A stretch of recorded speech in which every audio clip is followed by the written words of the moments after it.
invite all you want, but unless you actually get them to a presentation, there is no business. And she is brilliant at this. She is one of the best students of the industry, and now she's one of the top income earners in the industry. We often bill her as a creative mom. Okay, so I've titled this Rockstar Presentations. Knock it out of the park every time. And I truly believe that every single one of us has within us the ability to give amazing presentations. And a lot of it starts with how we set the stage, how we live our lives, and how we show up. So, one of the things that a lot of us may not even be thinking about is, let's say you're going out to a cafe and you are giving a presentation and it's a good friend of yours. Now, let's say you're normally casual with this friend and you've known them for years. I'm always checking in with myself. Okay, how am I going to dress? So this is really important, because how we dress, there's actually a psychology to how we dress and how we look, because it directly affects how we feel. And when we're giving presentations, how we feel comes across to people. So it may seem a little strange that right out of the gate I'm talking about how you look, but it's based on the fact that how I'm showing up, how I'm feeling is what I'm communicating to my guest. And we want every step along the way, we want to be professional. We are professional network marketers. This is not a haphazard, oh yeah, just show you my products. And yeah, if you want to buy, no big deal. No, actually, this is a big deal because we get to change lives. We get to be a part of making a difference on the planet. So how we show up in our physical appearance is really important. And I'm talking down to, what do your hands look like? Are they grubby? Are they dirty? Have you got stuff caked all over them? It may not seem like a big deal, but when you're pointing to your PowerPoint presentation on your computer, which I happen to do a lot, and I would imagine that if you're giving presentations, you're going to be using your hands. Be mindful. Are your nails clipped? Are they clean? Are your hands, are they smooth? Are you using the intensive intensive hand therapy for your hands to keep them looking well manicured? Your hair, how's your hair styled? What are your shoes looking like? Are they scuffed up and ratty and torn up, or are they clean and looking tidy? So all these kinds of things matter, because we only have a couple of seconds to make a good impression to people. So every little bit counts. So some of my basic recommendations, I've got a couple pictures here of guys with lots of logos and printed material, and it's busy, it's distracting, it may even be offensive. My husband happens to love logo t-shirts. Some of them, oh my gosh, I don't let them out of the house because they're just not appropriate. Some of them are actually, just really not appropriate. I've got a picture of this green t-shirt, which, what you do in your own time is your own business, but let's be really mindful what we're promoting. Something I learned this weekend at a workshop or a seminar I was at was that colors really matter. Did you know that pink is one of the best things for establishing rapport with people? Pink has to do with the heart chakra. And so you actually create more trust when you wear things like pink. Lavender would be a close second. So I got a picture here with the guy with a lavender shirt. Blue is like corporate, businessy. So if you want to be really corporate-like, blue is the way to go. So we want to make sure that what we're wearing isn't distracting. So this gal off to the right here, she's got a super short skirt. She's got patterns all over the place. It just might be a little distracting. Again, this is not about you not being yourself, because everybody's going to have their own style, their own way of dressing. It's really about What is it that you're bringing to the table? What are you bringing forward? And so we want to just be mindful of that. I've also become a whole lot more mindful how I present myself when I'm out in my day-to-day life. And, there was probably a couple of years there where I didn't really wear makeup and I was just content to just wear casual clothes all the time. And I was just didn't even look at myself, to be really honest. And I started to really look around at the people that I respect in my life, the people that I admire who are in business, the people who are really successful. And I began to pay attention to how they looked, how they dressed. And again, it's not about trying to look like someone else. We want to be authentic to who we are. It's about being mindful. So now when I go to the grocery store, I'm mindful, you know what? I'm not going to wear the grubbiest stuff that's sloppy. I'm going to make sure that what I'm wearing is something I feel happy in. It's putting my best self forward. I love this picture of the girl in her Superwoman outfit because, gosh, if you want to draw attention to yourself, there's a great way to do that. But my point was, when we're at the gas station, we're walking our dogs, wherever we are, it's a mindful way of presenting ourselves. I realize that today is about presentation, and you probably were thinking it's going to be all about how do I give the health and freedom presentation, the A to Z. And what I'm saying is it's more than that. It's how we are showing up. So Can I jump in and just underline one thing yes. here? I used to just go to the gym to hang out and like get away from prospecting and not really worry about what I look like or like grab your sweats and go to the gym. And then I realized this is where I'm meeting the most people. I better look a little more together than if I weren't, because the very first presentation they get is exactly what you've just taught us, is me. So I threw out my ratty track pants and used it as an excuse to buy some better ones. And it's just a really good coaching. Thank you. Yeah, and that's absolutely right. I've been connecting with our guy who picks up the recycling, and no, sorry, not him. That was another story. But I actually met a guy. I brought my kids home from school. I was in a really nice outfit. I'd been at a networking meeting that day, so I was all dolled up. I was all dressed up, and a guy was canvassing the neighborhood, doing yard work, and approached me. And as we got talking, he said, "Oh, well, you must be in business." And I kind of chuckled to myself because I thought, yeah, he's absolutely right. Yes, I am in business. But because of how I looked, he already made that assumption. So we're making assumptions about people all the time. So as we're out there networking, what assumption do you want people to make about you? And so posture really leads into what we've just been talking about. And so I'm talking about posture in my attitude, posture in my physical demeanor, posture in my emotions. It's what am I bringing forward? What am I showing people? And I often find that for myself, it starts with my breath. So how am I breathing? If I'm tight and I'm breathing from my chest up, it affects my posture. If I stand up, tilt my hips, shoulders back, I'm breathing better, I breathe from my gut, it changes the whole look of my entire being. And you can see from this woman on the right here, there's one picture where she's slouching and one picture where she's standing tall. And honest to goodness, it changes her emotions, doesn't it? I mean, you can see that. When she's standing tall, you feel different. You naturally are going to smile more. And I was watching a video of someone, he's a professional international trainer, and I was watching a video of him the other day, and I thought, wow, he's kind of scowling through the entire video. And actually, it was the second time I had seen it. I'd seen it once when I was sitting at home and then once at his presentation this weekend. And I thought, well, what is that communicating?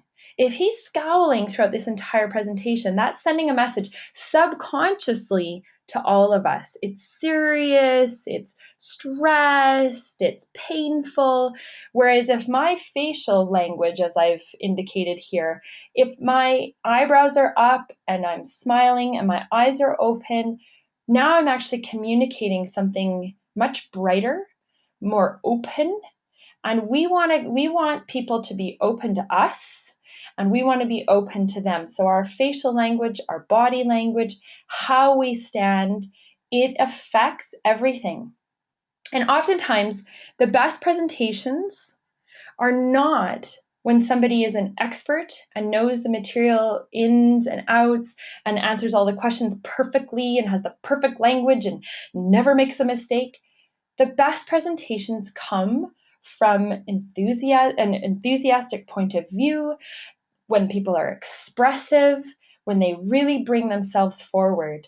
Those are the people we're attracted to. We're not attracted to the perfect people. We're attracted to the real people who are excited and alive and have something to share.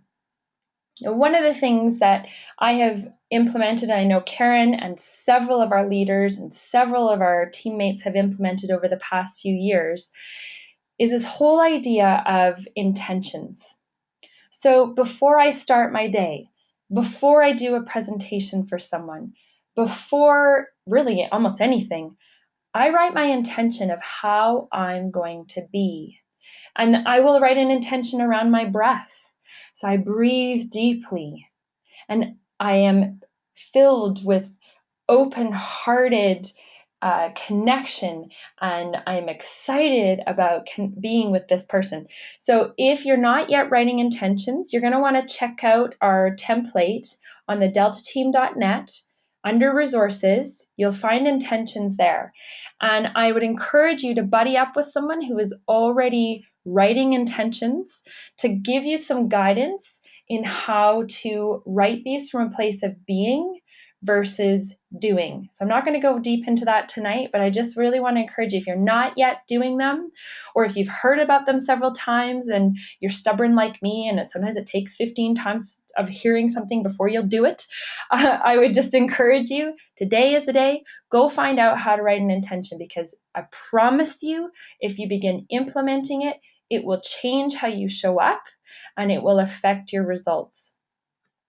One of the things I was reminded of this weekend is the importance of celebration. Celebrate even before you give your presentation, especially for those of you who are really nervous about presentations or are concerned about your wording or how you're going to show up. Celebrate beforehand. Give yourself 2 minutes to celebrate as if you've already done the presentation and you gave a rock star presentation. It went amazing. The person was totally lit up. You had an incredible connection. And here's the thing, Karen and I, how many times have we done this, Karen, over the years before we do big presentations? Because we've done it a few times, and we've well, not just a few times. What I was going to say is we really want to be intentional about doing this more. Mm-hmm. But there's been a couple of times where we've done it at really big events, and we've pulled some of the other speakers in, mm-hmm. and they just are like looking at us with eyes wide open, and they get caught up really quickly, and the energy just totally shifts, and Completely. It's so fun. Completely. It is. And this is the whole thing is, and Tony Robbins talks about changing our state. One of the best ways to change our state is to act as if. And so if you're acting as if it's already done, you rocked the stage, you were amazing, then it shifts everything. So whatever you do, state it in the present tense, come from the personal perspective. I was amazing. Oh my gosh, I lit it up. Everybody was so engaged because I was coming from my heart. Oh, I just was so on fire. I remembered everything I wanted to convey, and I asked dynamic questions so that I could really hear their heart. Wow, I am just so excited about how that went. So do you hear that? Now, here's the thing. Oftentimes, we think, cheesy, yeah, that's lame, that's not something for me. Maybe that works for Kimberly, maybe that works for Karen, but here's the deal. Is Karen successful? Have I been successful? Have the other leaders on this team been successful? We don't need to reinvent the wheel, and stubbornness is not going to get us anywhere. And so what we want to do is follow those who've been successful. These are all tools for our toolkit, our toolbox, so that we can all come closer and closer and closer to our dreams. That's what it's all about. So cheese ball or not, I'm telling you, it works. So you can either trust me or try it for yourself. Trust her, Okay. trust her, trust her, trust her. So when we're giving a presentation, part of the preparation is in knowing where it's going to be and how we're going to situate ourselves once we're there. So again, it's really the whole aspect of being mindful. So location. So we do presentations in homes, cafes, in our guests' homes. Maybe you might be in the park or on the top of a mountain. There's all sorts of locations where we are going to be situated. Perhaps we're, as my presentation, Karen was at her home, I was at my cousin's home, we were on the phone and on the computer. So we want to take all of this into consideration. So if you're in a cafe, what are you looking at? So I'm very strategic about the cafes that I pick for presentations. As a rule, I don't go to Tim Hortons. I find that the atmosphere is just not conducive to what I'm promoting. And so I personally prefer local cafes. I prefer trendy locations. I like their atmosphere. You want to pick something where you know you and your guest are going to feel amazing in the atmosphere. So I have two specific locations that I frequent because I know there's good energy in the place. Once I'm there, so the places I go to don't have any TVs, but if you're going to a place where they have TVs and they've got, a sports programs, things on, what you want to make sure is that you're situated so that your guest isn't having to be distracted by things like TVs, the doorway, even the doorway where people are coming and going. If you can try to work it so that their back is to any of the distractions, that's going to allow them to be more focused on you and what you're presenting. And I just make sure that I completely tune everything else out so that I am fully connected to the person in front of me. So that's something that I have found has been really important for me, because there's nothing worse than sitting, especially if you're new and giving your first few presentations, and you're giving a presentation to someone and they're constantly distracted because there's dozens of people coming in the door and their eyes are averting. It's probably going to make you a little bit more on edge. So setting it up, being smart in advance, make sure you get to the cafe before they get there so that you can pick a location. Sometimes even if you know it's a really busy cafe, if you can get there half an hour early so you can make sure you've got the best location in the place, all the better. So knowing what you're going to hear in the location, knowing what distractions are around, it also matters what you're giving in terms of a presentation. Now, if you know you're going to be outdoors on the top of a mountain because you're hiking together and the goal is we're going to exercise, have fun, and I've got 3 or 4 people and we're going to meet at the top of the mountain and I'm going to give them a presentation on USANA, well, chances are you're not going to bring your iPad because you're not going to be able to see anything properly with the sun shining. So you're going to use a newspaper. So planning appropriately. Sometimes I've been in cafes with people and I've intended to use my iPad or my laptop, but then we both decided it's such a gorgeous day. We want to sit outside. So then I'm going to use the newspaper because you're not going to be able to see the screen very well. So being prepared is really important. Now, if you're not trained on how to use the newspaper, don't use the newspaper. Don't sit outside. It's just really that simple. We all want to make sure that when we do a presentation that we are prepared for it. So, speaking of preparation, there are lots of different presentations that we give. I do conversation nights in my home, so often there's various topics that we're presenting on. Tonight, I'm just going to focus in a little bit on the health and freedom presentation, because the health and freedom presentation, let's face it, is the thing that we give the most. And there we go. Computer's a little bit stuck here. Okay. Super important. Stories. Stories. So think about it. When you go to an event and all you're hearing is facts, oh my gosh, if you're like me, I have zoned out. If you're just pitching stuff and it's all facts-based, you've already lost me.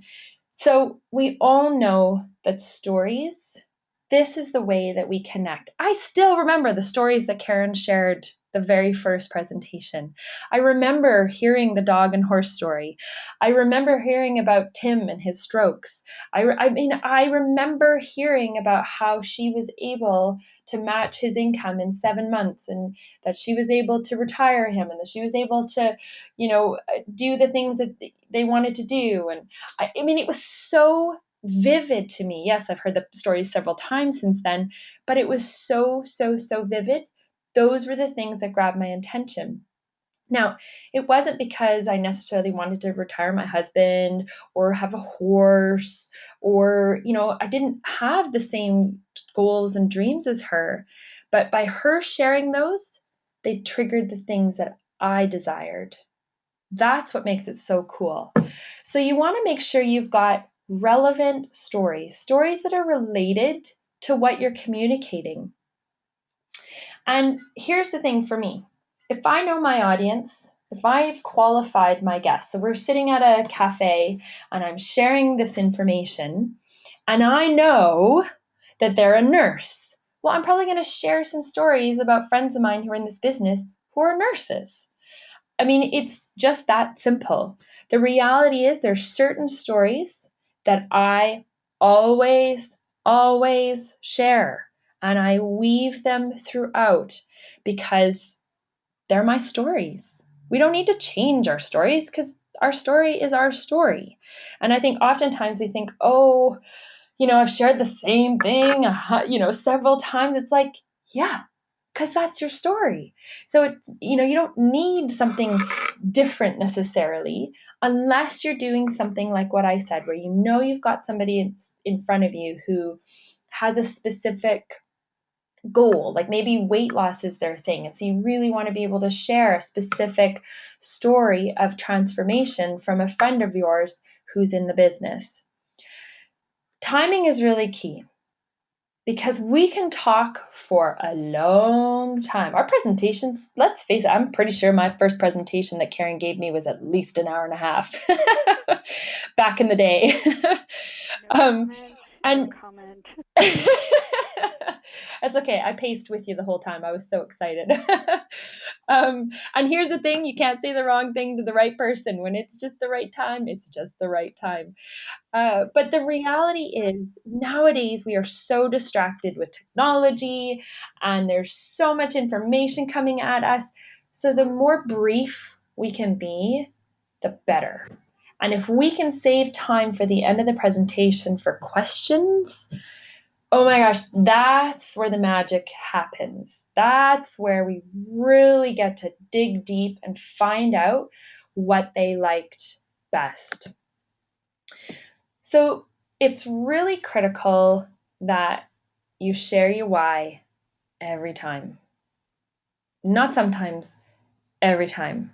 And, a few weeks ago, I was sharing the presentation, and I realized when the person asked me halfway through the presentation, "So how did you get started with this?" I realized I had made the biggest mistake in not actually telling her why I started my business. Like, Kimberley Rowe, how many times have you done this?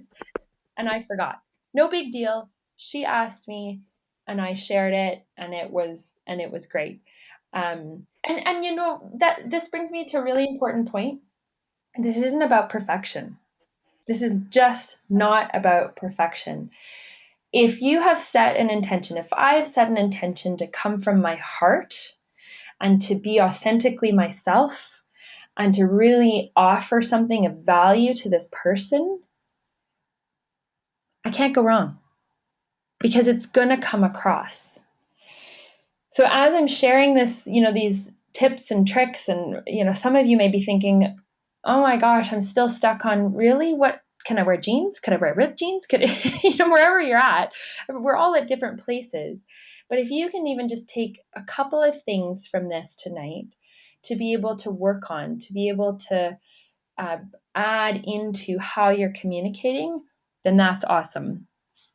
So the placement of our stories, especially in the beginning, you want to know where you're going to share your stories. So I usually share my story of how I got connected with USANA, where I was looking for multivitamins for my kids and was at the store and saw all these vitamins and had no idea which ones to pick, and ended up talking with my cousin, and she said, you know what, all your stuff that you bought is crap. You got to hear this information. No word of a lie. That's how she presented it to me. So she set me up on a webinar with Karen, and my husband and I were just so impressed right out of the gate that this was a science-based company. We felt right away that we could trust this information. I generally, obviously sometimes I forget, but generally that's how I start my presentation. I start by how I got connected with USANA. And then when we get to the health slides, share something that's of value to you. What's important to you about health? For me, I will often share about how my dad had diabetes, heart disease, strokes. So right within my own family, health has been hugely important to us. In the products, I've often been at presentations where people share several product stories. Here's the thing. Pick one. It's really easy for us to think, but I got to share about Proflavanol, and I have to share about Biomega, and I got to share about the calcium and the Procosa, because the Procosa, oh my gosh, it totally changed how I can walk. And I've really got to share about the probiotics because it totally affected my gut. And now my friend with Crohn's doesn't have Crohn's in the same way that they used to. And we want to share it all because we just want to benefit everybody, and we want them all to hear about it all. But here's the thing. You want to pique their interest. And when you get to the end of the presentation and you get to ask them what they like best, you get to go back and go into deeper detail, because now they're asking, so do you have anything for XYZ? Now you get to go deeper. Now you have permission to go deeper. If we think we need to spread the net wide and tell them about everything, we're going to miss the boat, and we're going to miss the mark, and we're probably going to lose them in the process. So too much information is not going to be to your advantage. It's really about keeping it simple. And this is a point I must remind myself over and over again, because I like to talk. I like to share these stories. It's just really important that we keep it really brief, really simple. When you get to the business section, perhaps you don't have your own story yet of big success with the business. This is not to discourage you. If anything, share your dreams. Share what you're on track to create. Share what you're here for. It's the same thing. If you have some health goals and you have not yet reached them, let people know this is what you're up for. This is what you're on track for. I've had in the past people say to me, you know what? How do I share this? I don't look the way I want to look. I don't feel like I represent health. And the reality is that's part of your story. Your story is that's why you're here. This is why you're up for this. So never be ashamed or afraid to share what's really up for you. This is about being honest. It's not about making it up and saying, oh yeah, my business is rocking and rolling, and yeah, I'm just making lots of money, when really you're making $100 a month. No, the point is, you know what? This is what I'm here for. This is what I'm creating. And if you want to create what your dreams, come on board. Let's do it together. So as far as the nitty-gritty content, 1 or 2 points per slide, please. Please, please, please. 1 or 2 points.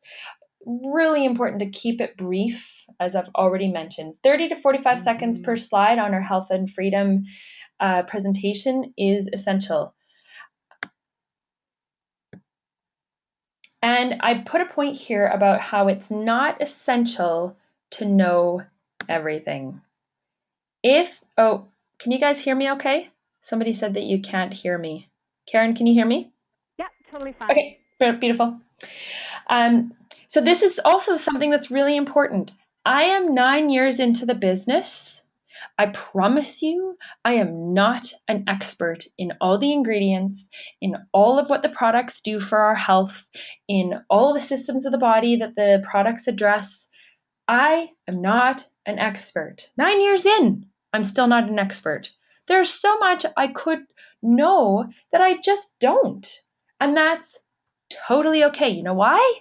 Because when I don't know the answer, I get to ask. I get to go to ask the scientists. I get to point my customers to ask the scientists.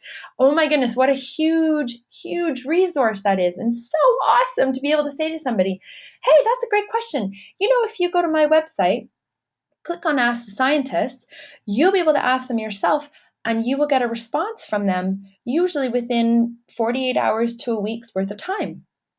And they come back and they are so moved and so excited that a company, big company, science-based company, cares enough about them that they would reply to them.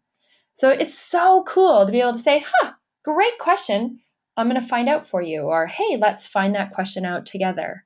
The other thing that demonstrates when we don't know it all is if we're recruiting somebody for the business, they also don't need to know it all. If I'm an expert and know everything there is to know about everything in the company, what is that going to communicate to them when they're just starting out? They're going to think, oh, I better learn it all before I start. No, we don't want them to learn it all. We want them to come on board, experiment, and learn as they go, which is exactly what I've done and exactly what everybody else has done. Opening and closing. Really, it's always about an invitation. We are inviting people. And so when I'm starting my presentations, when I'm wrapping up the presentations, I'm inviting them to consider how this could be a fit for them, how this information, what I'm sharing, might be relevant for their life. Truly, it's an invitation, and we're not closing them. You know, if they come on board as a customer, we're really opening up. That's when everything starts, right? This is really an invitation for them to positively impact their health, to positively impact their wealth, their finances, wherever they are at. And does everybody remember? Go ahead. 6 years. 6 years I was a customer. Yeah, 6 years. That's like crazy amazing that after 6 years, and this is the thing, so often people think, oh, I gave them a presentation, I followed up, they said not right now. Uh-oh, now what? Well, you follow up again in a couple of months, and then you follow up again in a few months, and then you might follow up again in another few months. And maybe it takes a year, and maybe it takes a few years, maybe it takes 6 years. But if you got a Karen Shimka onto your team and it took you 6 years to connect with her in that way, would it be worth it, my friends? Yes, I'm saying yes. It would be very worth it to have a Karen Shimka on your team. So it really is about extending that invitation. So the question you might be thinking is, am I ready to give my own presentation? I remembered my first presentation. I had been away in Kelowna. I think it was probably around spring break time. And I had started my business February 7th of that year, 2006. And Karen had been doing all of my presentations for me up until March. And I'm in Kelowna, I had a presentation set for the day I was coming back from Kelowna with a shoe salesman. He was a shoe manager, and, total, just met him and we set up a presentation. And Karen was going to give the presentation with me. Well, then she ended up not being able to give the presentation. So my whole drive home from Kelowna, my husband was driving, I've got my cue cards and I am practicing and I'm saying it out loud to my babies in the back seat, and I'm just practicing. And it was kind of like immersion by fire. I didn't have a choice. There was nobody else to give the presentation. We didn't have online presentations like we do with the Delta team now. We had none of the system that we have now. So it was, if I want to give a presentation to this guy, I'm going to have to do it myself. So I was terrified. But I really wanted to connect with this guy. So I did it. Now, probably not my best presentation. We had flip charts at the time. So it was like this little flip chart presentation. And I'm sure I fumbled my way through it. Here's the thing. The more I did it, the better I got. The more I just stepped into it, the more confident I got. And the competence and confidence, we sort of, is it the chicken or the egg? What comes first? And I think it's kind of like, you just got to do it. Celebrate it beforehand as though you already gave a rock star presentation. That's going to change your whole energy. That's going to change your confidence. And then you just do it. And you just do it again and again and again. And borrowing belief is something we talk about a lot.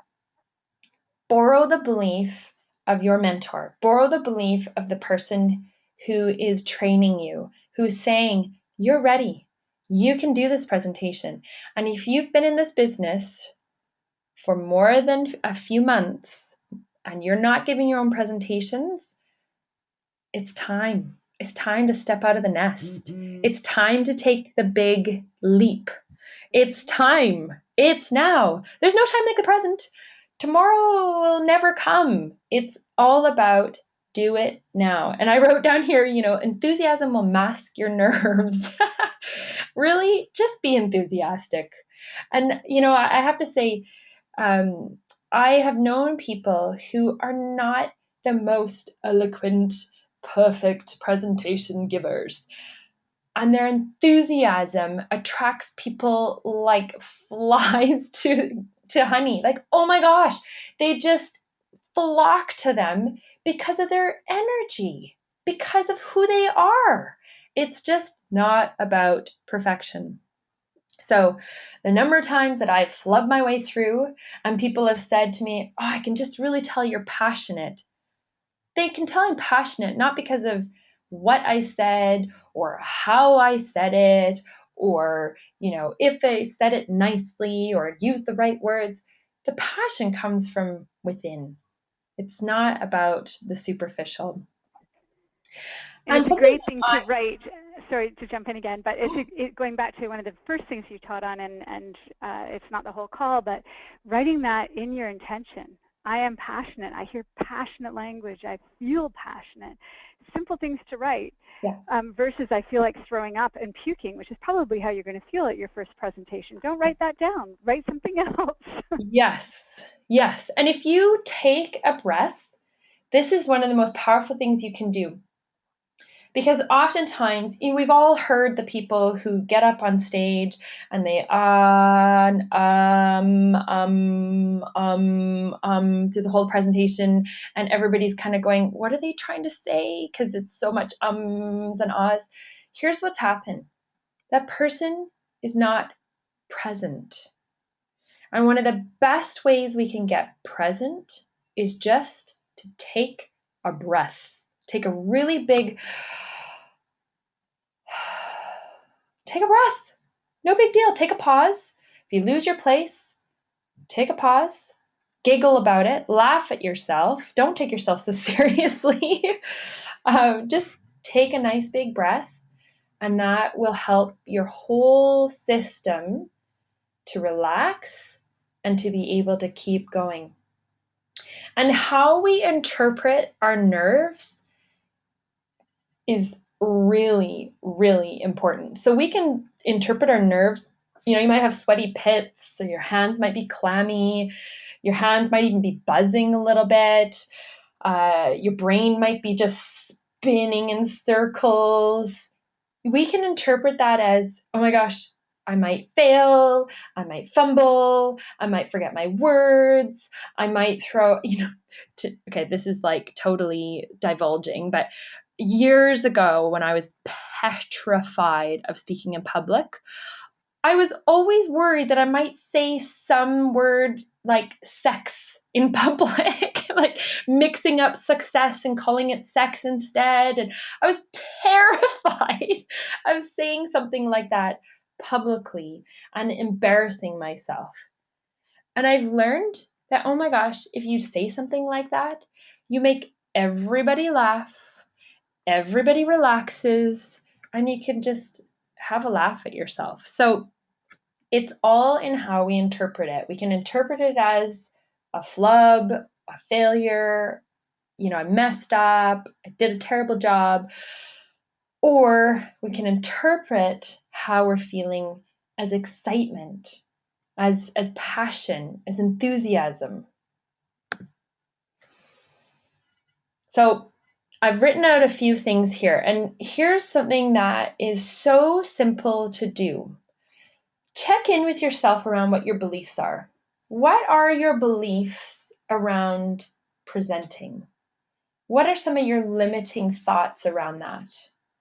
So it might be, I'm nervous, I'm forgetful, I'm too new at this, I'm not good enough, I'm too old, I'm too young, I'm terrified, I'm an introvert, I'm not an extrovert. Oh my gosh, the number of times I hear this and I think, no, it's not about introvert, extrovert, because for one thing, those are just labels. It's about, do you really want to connect with people, right? So what I've learned to do is to flip. What's the opposite? So opposite of I'm nervous, because trust me, if you say I'm nervous, I'm nervous, I'm nervous, I'm nervous, guess what you're going to get? More I'm nervous, I'm nervous, I'm nervous, I'm nervous. You're just going to be more nervous. You're just going to perpetuate exactly what you don't want to perpetuate. So flip it. So, and the flip is not I'm not nervous, or I'm not forgetful, or I'm not too new at this. That's not a flip. A flip, we want a complete polar opposite from I'm forgetful to I'm prepared. I'm too new at this to I can't wait to share what I've just learned. The best way for you to learn is to teach it to someone else. I'm telling you, as soon as I learn something, I turn around and I teach it to my kids.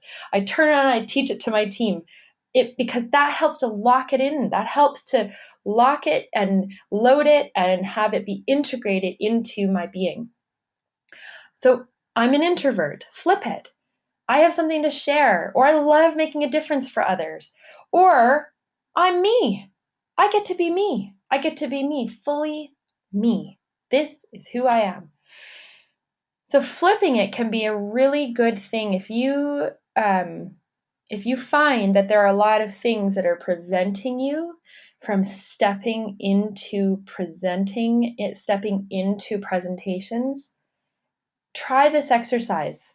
And I would encourage you to make sure that you check in with someone else around how you flipped your words. Because oftentimes we're so locked into a pattern of thinking that's negative about ourselves that we don't even realize that we've written I'm good enough as the opposite, as opposed to I'm amazing, I'm a superstar, I'm a rock star, I'm worthy. I'm good enough. Nobody wants to just be good enough. We want to be brilliant. We've been created to shine our lights for this world.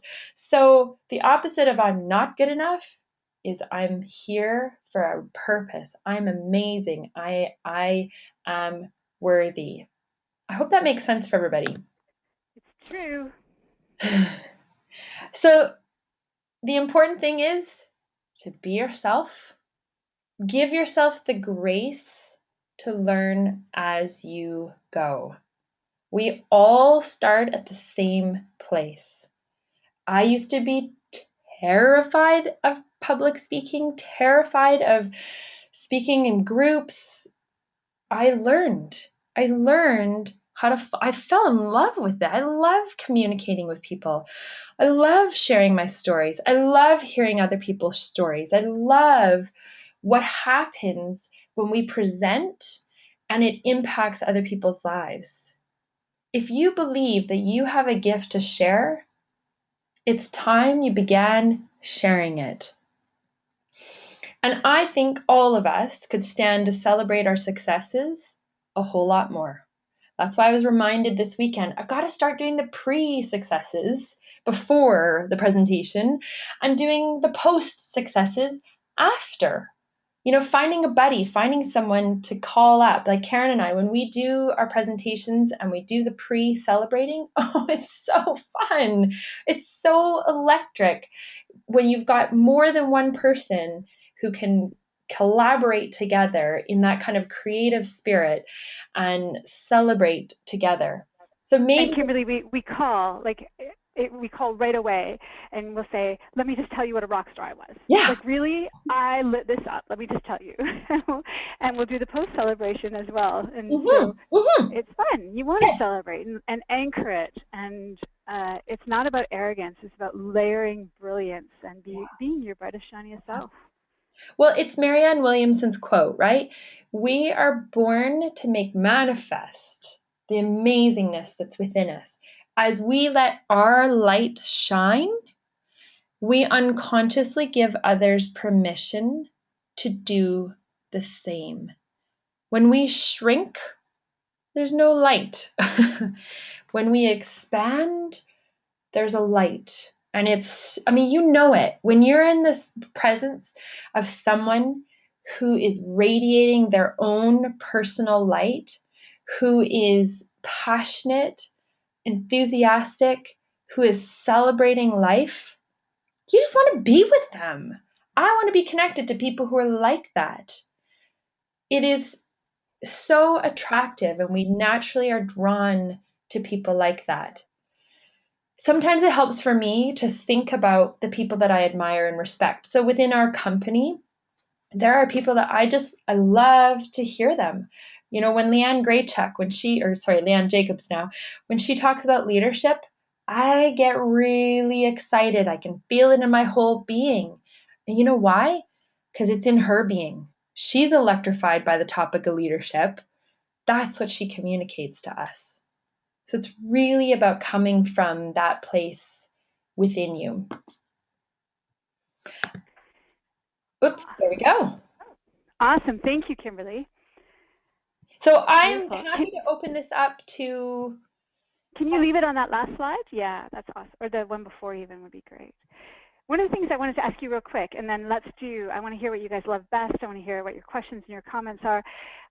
One of my questions is, do you think that you fell in love with speaking, or you just gave yourself permission to make mistakes? You lost that fear of being perfect. And then you fell in love with speaking. Yeah, you know what? I think what I fell in love with was the reality that I have something to share that can make a difference.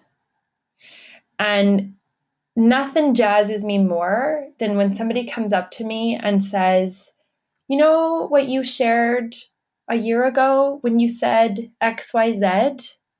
Well, this is how I changed things after that." Oh my gosh, love that. Like, oh my gosh. Or, doing a health and freedom presentation with someone, and, the next thing I know, they're telling me that they can work better now because their fingers are more mobile and they can now work when they were slowing down because their arthritis in their hands was so crippling. That is what I'm so passionate about. Beautiful. So I'm just unmuting a few more people, but those of you who are on early and have a question or a comment, go ahead and unmute yourself and jump up. What did you like best? What are you going to take away? What makes a difference for you? Jump up, jump up. Hi, Kimberly. Hi. Paula. The dressing for success, and actually when you commented on that, I've switched, but I noticed even when I was going up to my fitness group, so I too bought new sweats and new tops and thought about that and just the way I'm presenting myself. And like today, I had people come to my door, and when I'm at home, I'm in a certain set of sweats and a t-shirt, so I don't really want to be seen. But I was like, I got to remember to change because although they're coming to my house, it just wasn't so presentable. So I really have watched myself in my casual environments of not slipping too far. So I'm glad you brought that up again, and Yes. it's a good reminder. And and it's how we feel, right? Like, I'll echo that, Paula, because I've gone to the dog park a few times looking like that. Yes. Right? Who's going to dress up to go to a dog park? And all of a sudden I'm having really good conversations with people, and I'm like, oh my goodness, like, what was I thinking wearing this? Yeah. Like, really? And you know, I will admit right now, I went to Choices one day, and I thought, I'm just going to scoot out. No one's going to see me. I'm going to throw on this sweatshirt. And I had every opportunity to network with a woman who was working there, and I cringed, but I didn't. I felt so just not looking good, and I thought, oh gosh, I got to go back, but it's that missed opportunity. I really didn't feel good with myself, and I didn't open my mouth, and I thought I'll never do that again. Yeah. And I want to make a point around, both of you mentioned about going out and buying some new clothes that really are more fitting for who you are and, how you want to put your best self forward. If you're starting your business, you're brand new, and cost is a factor. You're already investing in your products, you're investing in the newspapers, you're investing in Life Masters, and you are stretched financially. I'm telling you, the thrift stores can have some fantastic clothing out there that nobody ever would know that you're wearing thrift store clothes. There's nothing shameful with hitting the thrift store. I'm telling you, that is my favorite place to shop because I always find unique things. And you can get yourself a whole new wardrobe sometimes for $25, $50. So it doesn't have to cost a lot to look fantastic. You are the queen of that. You have amazing clothes that I would think are like $500 and $600, and it's embarrassing how little you paid for it. It really, I don't care how much money I earn. I love thrift store shopping. Mm-hmm. Yeah. Questions, Kimberley, comments? Somebody else jump up. Thank you, Michael. Jump up. Yes, just a brilliant presentation, Kimberley. This is fantastic. One thing that a conductor years and years ago, when I was in my early 20s, told me: always present your very best self to the public, wherever that is, wherever you're going, because you never know who is out there. Yeah. You never know, in my case, who is in the audience listening, wanting to book you for your next show, whatever. You never know who is observing you. So true. So true. You never know. Beautiful. Kimberley. Yes. Kimberley, it's Alberta. Great presentation, but what I really got out of this, quite a few things actually, but the location. Often I've never really thought about, there's the TV and they can see that, so their eyes are going to the TV instead of on me. Mm-hmm. And the other thing was you made it, again, I'm one of those, oh my goodness, I have to give a presentation, oh my goodness, oh my goodness, oh my goodness.